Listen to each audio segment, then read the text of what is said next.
Guys, आज हम बात करते हैं पूरी पठार के भाग नंबर 2 के बारे में। कल हमने बात की थी छोटा नागपुर का पठार, उसी का भाग है। पूरी पठार का भाग है छत्तीसगढ़ बेसिन, महानदी बेसिन।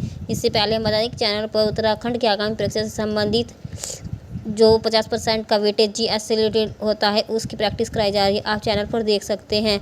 और उत्तराखंड के सिलेबस से रिलेटेड टॉपिक सी डाले जा रहे हैं। आप बेसिक टू एडवांस आप उन्हें अच्छे से जाकर पढ़ सकते हैं। आज का टॉपिक शुरू करते हैं। छत्तीसगढ़ बेसिन महानदी विस्तार है छत्तीसगढ़ और उड़ीसा में। इसका निर्माण अवसान प्रक्रिया या धसाव प्रक्रिया से रांची पठार और दंडकारण्य के मध्य में स्थित है छत्तीसगढ़ बेसिन। इसमें महानदी जैसे महानदी की सहायक शिवनाथ, हसदो, नाड़, अरीब छत्तीसगढ़ बेसिन में प्रभावित हैं। महानदी छोटा नागपुर पठार को रांची पठार से अलग करती है।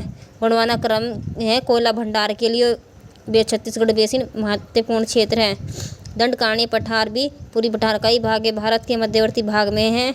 इसके उत्तर में दंडकारण्य उच्चभूमि और दक्षिण भाग को दंडकारण्य घाट कहते हैं। दक्षिण दंडकारण्य पठार को 2 भागों में बांटा है, उत्तर और दक्षिणी के। भारत में टीन धातु बस्तर क्षेत्र छत्तीसगढ़ का बस्तर क्षेत्र में टीन धातु के लिए उपयुक्त है।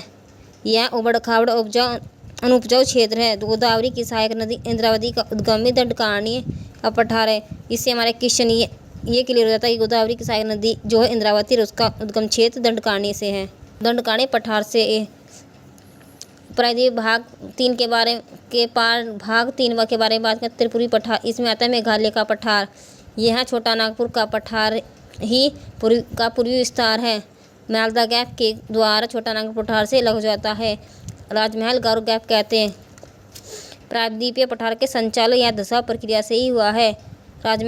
छोटा नागपुर राजमहल पर्वत और मेघालय पर्वत को अलग करता है। इसे राजमहल गारो गैप कहते हैं, इसलिए बंगाल में इसे मालदा गैप कहते हैं। गंगा ब्रह्मपुत्र की नदी द्वारा लगाई अवसादों से डेल्टा का निर्माण होता है। इस डेल्टाई मैदान में पीठ मृदा की उपलब्धता के कारण मैंग्रोव वनस्पति का विकास हुआ।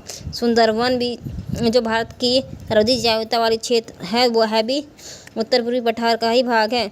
इस पठार में प्राचीन चट्टानों से बनी महत्वपूर्ण पहाड़ियाँ हैं। पश्चिम से पूर्व की ओर क्रम लगाएं तो गारो, खासी, जयंतिया, मीकिर। गारो, खासी, जयंतिया इस पठार की प्रमुख जनजातियाँ हैं।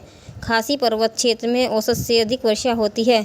इसका कारण है इसका कीपरूपी सौरू, इसी कारण खासी पर्वत में औसत से अधिक वर्षा होती है। खासी पहाड़ी के दक्षिण में मासीनाम और चेरापूंजी विश्व में सर्वाधिक वर्षा वाला क्षेत्र है। औसत से अधिक वर्षा के कारण यहाँ लैटेराइट मिट्टी पाई जाती है।